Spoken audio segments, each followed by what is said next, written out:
and to walk with them. And no matter how hard it could be, no matter how difficult it can be, and no matter whether you want to face it or not, to have a support system, to have someone there, to be there and to fly down to be, to be with your daughter and to take care of her, that not only speaks volume of your fatherhood, being a dad, but it also speaks volume of the love you have, because it's hard for us to show unconditional love.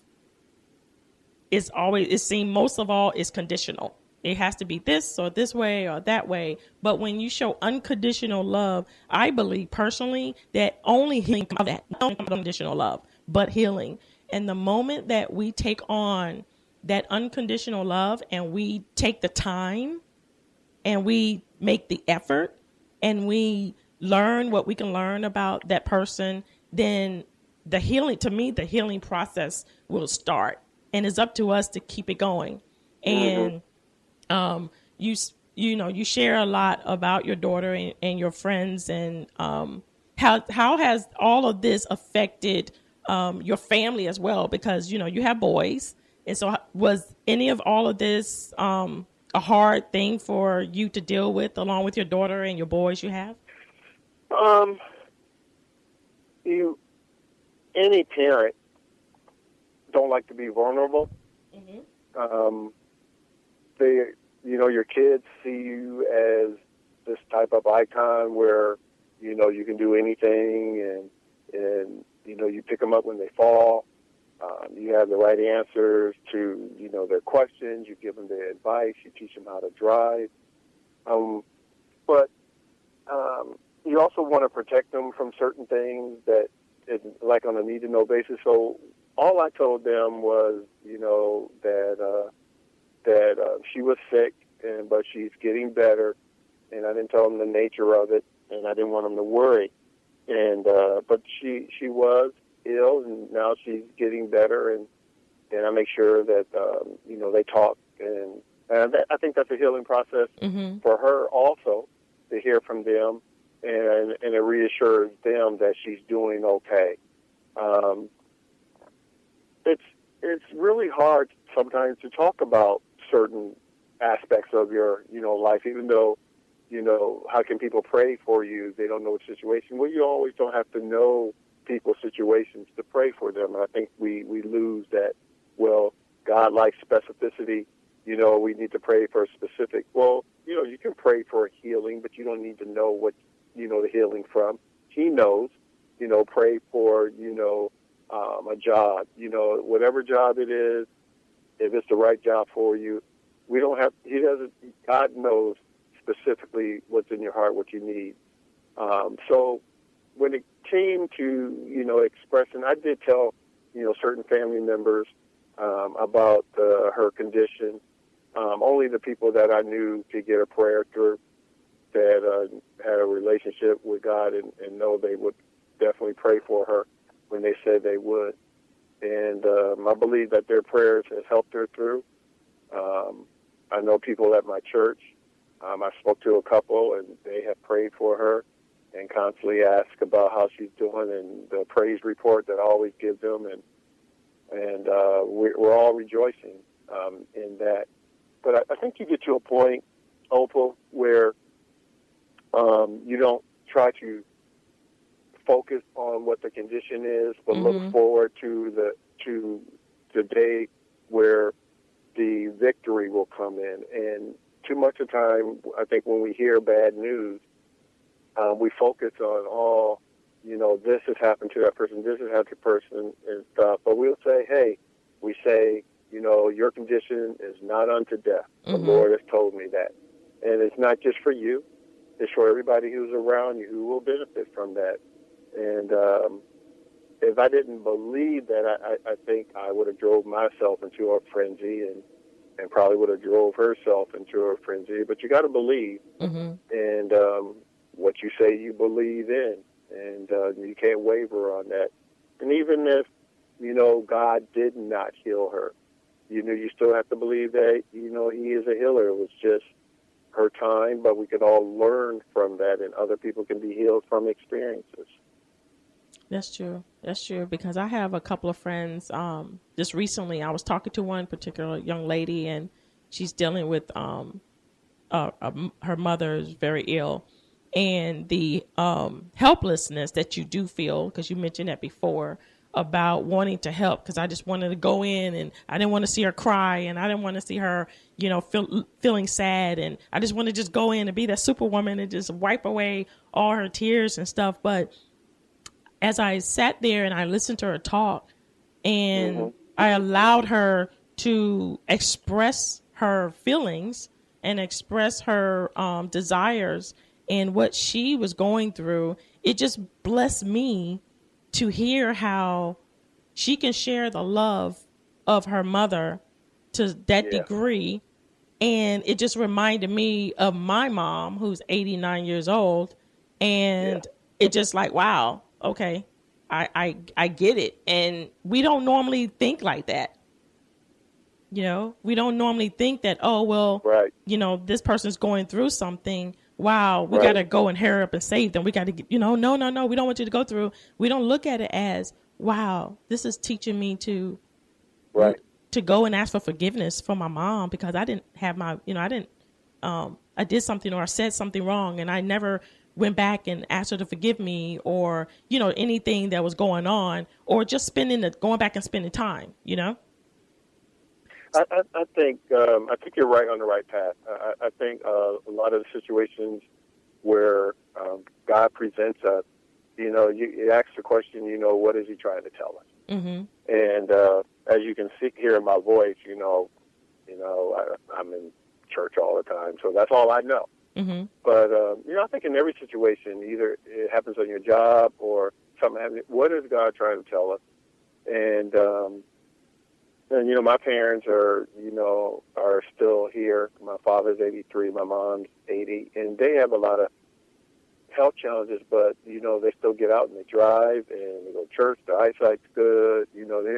Just little things that comes with age. I know they don't tell me everything, but there's been some time where my mom has, her blood pressure will go up and stuff, and I'm 2 hours away from her, and all I got to do is get in the car, is a no-brainer, go up, and because I just need to see that she's okay. Mm-hmm. And sometimes I'll just talk to her on the phone and she'll say, don't come. And sometimes I'll show up at 1 o'clock in the morning and I'll be standing next to her because, one, I need to know she's okay, which does, good for me.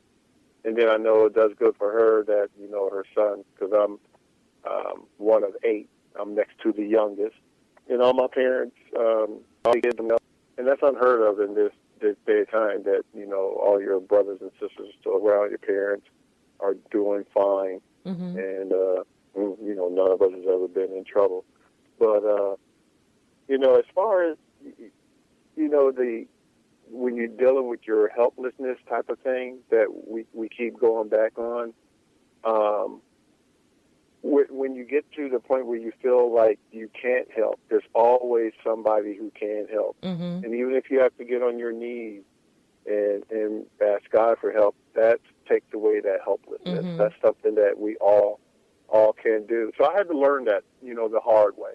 Instead of walking around with my head down and saying there's nothing I can do and this is all my fault if I only had been there and things like that. And, you got to, tell yourself that you can't control everything, mm-hmm. and you never will. That's true. That is so true. Because we oh my God, that is so true. Because that's one thing about guilt. Guilt will keep you in a spot where you will constantly condemn yourself. You will constantly beat up yourself, and mm-hmm. you won't see how you can really be a blessing and a help to that person. Right. Absolutely right. And it also causes you to constantly keep you locked up in the past and never enjoy right now and never enjoy the present time. Oh, that's deep, girl. Oh, I'm getting deep right now. I like that. So. That's deep, but you're absolutely right. Yeah. Go ahead. Yeah, you're absolutely right on that. It will keep you, in the past. How can you go forward if you're dragging that baggage mm-hmm. behind you? and you're right, you gotta let it go, and that also affects your health. I Mm-hmm. haven't had any really major health challenges in my life. I've had what 2 or 3 minor surgery, knee, elbow, and something else. I don't remember what it is, but nothing really major that I had to stay in the hospital for, and I'm thankful for that. But I've been around a lot of people who've had a lot of health challenges. Recently, a friend of mine, actually next month is a year, a friend of mine's wife, we all went to high school together, and she passed away, from cancer. And it was a hard thing. I mean, how do you tell your friend who was married to the love of his life for more than 25 years that everything is going to be okay? And sometimes you're just lost for words, from that. So what I tried to do is I didn't try to, sometimes we do, we'll say, well, let's just give them time to heal. No, I stayed on them, and I was calling them every week and checking on them. His daughter had got married 2 months before that, and she was able to be there for that, and then she just declined. After that, God kept her around to see her oldest daughter, get married, and we were all there for that, and that was last August. But I just recently talked to him, and he's doing well, and but with time, all wounds can be healed, but it does take time for that. But instead of just leaving him alone, I just stayed on him and stuff, and he always appreciated that I stayed in touch with him, and because he ran into we grew up together in high school. We ran in different circles and stuff like that, but we all got mutual friends, Mm-hmm. and these things bring you closer together, and I got some really good friends from school that I'm still very close to, and when things happen and stuff, they give me a call, and they know that I'm always concerned about them. But yeah, when you drag that baggage behind you of pulling away, yeah, that can take a toll on you as well, because then again you're like, I could have done more, and then but then we see people 2-3 years later and say, I should have called you more. And if they're good friends, it'd be like, because I got friends that I don't talk to all the time, but when I see them, it's just like we just saw each other yesterday. And not everybody's like that, but if you care enough, yeah, you'll reach out, and they'll be appreciative for that. And it does you well, and it does them well too. So I totally agree with that statement. Well, I appreciate you. Thank you very much for agreeing with me about that. And it's just so vital to understand what guilt is. It's not a friend. It's not something that we can just hang out and have it or hang around us and stuff. It's not beneficial to us at all. But the moment we realize that we've done all we can do, and we're here now, this is now, and then we can move forward on our journey to healing. And Kevin, I have one more thing before we have to go. Is there anything else that I know you shared a lot, but is there anything you would like to leave with our listeners in less than a minute? I would just say to anybody who's out there who may be experiencing, some tests and some trials, either with themselves or close relatives or friends, nothing is ever final until God says it's final. Mm-hmm. We keep pressing on. We don't give up until there's nothing left to do. There's always something left to do. There's always something left to say. And when you can't say anything, you can always get on your knees and pray.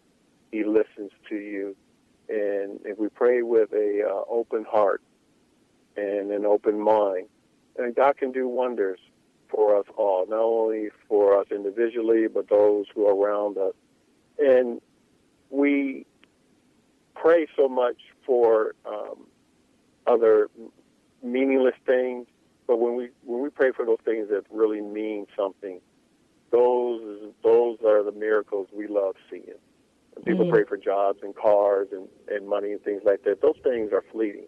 Yes. But when you pray for no more babies dying and the healings of a friend, and it's not about you, but it's about others, those are the miracles that we love seeing. Well, So I Kevin, would just say,